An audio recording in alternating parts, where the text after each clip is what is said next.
Beh je jedným z najprirodzenejších pohybov a práve preto je súčasne jednou z najefektívnejších foriem cvičenia. Je veľa dôvodov, prečo ľudia začínajú behať. Niektorí chcú zhodiť pár kíl, iní si chcú zlepšiť svoju fyzickú kondíciu a pre niektorých je to ten najlepší spôsob odreagovania sa a zbavenia stresu. Dôvodov nájdeme mnoho, no nech sú akékoľvek, behanie má len a len pozitívne účinky.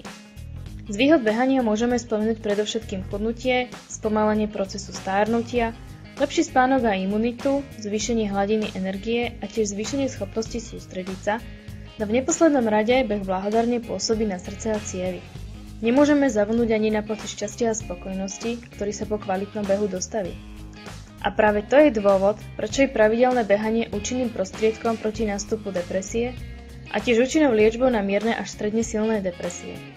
Znižuje tvorbu stresového hormónu kortizolu a zvyšuje produkciu endorfínov, ktoré v nás vyvolávajú dobrý pocit, ba až eufóriu. To vysvetľuje, prečo sú niektorí ľudia na behu závislí. Pozitívnu náladu samozrejme ocenia aj naši blízky či kolegovia v práci. Ak chcete schudnúť, behanie je na to ideálne. Behajte minimálne 3-krát, ale maximálne 5-krát týždenne, približne 45 minút.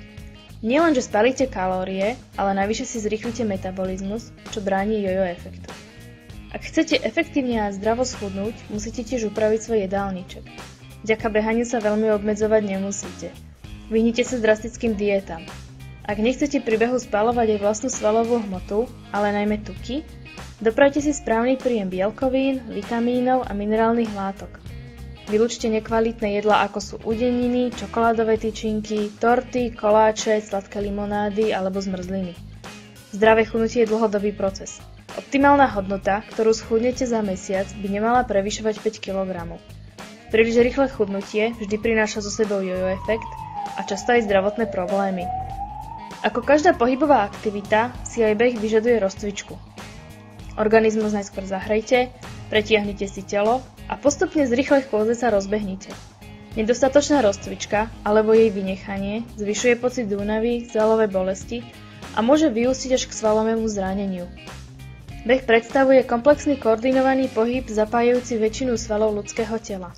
Aby ich zaťaženie bolo správne, musíme ich vedieť zapájať neškodným spôsobom. Dôležité je postavenie tela, čo znamená vzpriamený stoj s miernym náklonom dopredu. Chrbát zostáva vystretý, panva podsadená a ramena uvoľnené. Došľap chodidla by mal byť mäkký, tlmený na prednej časti chodidla, prípadne mierne na pätu. Vyhýbajte sa došľapávaniu cez špičku, pretože tým preťažujete lídkový sval a achillovú šľachu.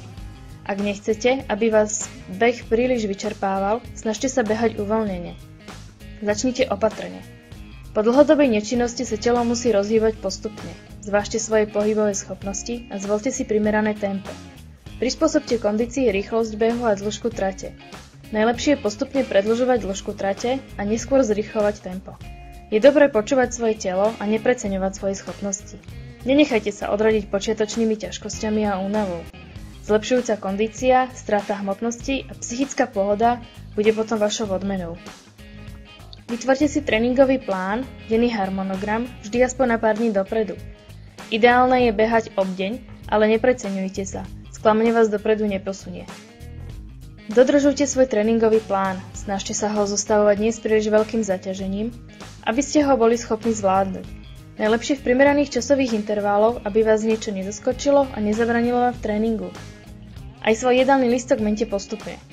Pod videom nájdete e-book, v ktorom sú uvedené informácie o zdravej strave a športe, ale aj jedlá, ktorým by ste sa mali vyhnúť. Nájdete tiež informácie, ako rozbehnúť metabolizmus, ktorý je už zničený drastickými dietami. Strážte si tepovú frekvenciu. Pomocou tepovej frekvencie zistíte, aký efektívny je váš beh. Aby ste vedeli, aká frekvencia je pre vás optimálna, musíte najskôr poznať svoju maximálnu frekvenciu. Výška maximálnej frekvencie záleží na mnohých faktoroch. Približne si ju môžete vypočítať podľa vzorcov, ktoré vidíte na obrazovke. Ak už poznáte svoju maximálnu tepovú frekvenciu, môžete si s nej vypočítať tréningové zákony. Na meranie tepovej frekvencie sú vhodné hodinky s pásom. Pás meria frekvenciu a informácie prenáša do hodiniek, takže ho máte stále na očiach. Niektoré môžete nastaviť tak, že pri prekročení vašej ideálnej frekvencie pípnu. Dáta po tréningu môžete vložiť do počítača alebo špeciálnych internetových stránok. Hodinky s GPS signálom, ale aj smartfóny vám odmerajú tiež trať, teda počet kilometrov, ktorú môžete vidieť na mape a vďaka týmto informáciám vypočítajú približne spálené kalórie, ktoré spolu s tempom a vzdialenosťou môžete porovnávať s vašimi predchádzajúcimi behmi, ale tiež sa môžete porovnávať aj s priateľmi. Nepodceňte ani obuv a správne oblečenie. Šetriť sa nevypláca. Ak to myslíte s behaním vážne a chcete sa vyhnúť nadmernému zaťaženiu chrbtice a klbov, kúpte si kvalitné bežecké topánky. Ak si nie ste istí, či je beh pre vás to práve, kúpte si aspoň gelové vložky do topánok, ktoré budú tlmiť dopad chodidiel. Pri výbere bežeckých topánok zvlášte kvalitu terénu a poradte sa s predajcom. Nezabudnite na pitný režim. Pri behu platí, že každých 15 až 20 minút by ste mali vypiť približne 2 deci vody. Najväčšou záťaž pre telo je smäd. Aj keď ohľadom dýchania existujú rôzne teórie, najlepšie je, keď si každý bežec zvolí vlastné tempo dýchania. Všeobecne však platí, že výdych má byť predĺžený a vdych je skôr reflexný. Uistite sa, že dýchate bránicou a bruchom, nie hruďou a vydychujete ústami. Niekedy je sprievodným príznakom zlého dýchania bežcov pichanie v boku a lapanie po dychu. Pokiaľ vás pichá v boku, nezastavujte, len spomalte a snažte sa dýchať zhlboka napriek bolestiam. O niekoľko minút sa budete cítiť lepšie a môžete pokračovať vo svojom tempe. Tréning zakončite pretiahnutím svalov stretchingom. Vaše svaly sa uvoľnia a tiež sa zníži riziko svalovice. Náhle prerušenie fyzickej záťaže môže viesť k závratu alebo slabosti. Stretching je základ, či už chcete behať pre zdravie alebo pre chudnutie. Ak ste behaniu prepadli naplno, chladné počasie by vás rozhodne nemalo odradiť. Stačí si osvojiť pár pravidiel a môžete si vybehnúť aj v zime. Výhodou je, že spálite o 15% viac kalórií ako v lete, keďže kvôli zime ide o vyššie energetické nároky pre telo. Vyšší výdaj teda rýchlejšie chudnutie. Behom v zime posilňujete aktívnejšie imunitný systém, zrýchľujete metabolizmus a kvôli už skôr spomínaným pozitívam behám sa vyhnete jesenej a zimnej depresie. V zime dbajte na pozornejšie plánovanie trasy, vyberte si terén, ktorý zníži riziko pádu. Vhodná je malá vrstva snehu pre tlmenie dopadu nôh a pohodlnejší beh. Dĺžka trasy nech korešponduje s vašimi silami a koniec trasy by mal byť pri vašich vchodových dverách. Vyvarujte sa po behu dlhým prechádzkam domov. Čím skôr po behu budete doma, tým lepšie to zvládne váš organizmus. Vydýchávajte sa až v teple. Pred behom nepodceňujte rozcvičku, je omnoho dôležitejšia ako v teplých mesiacoch roka. Na záver si ešte porovnajme pozitíva raného a večerného behania.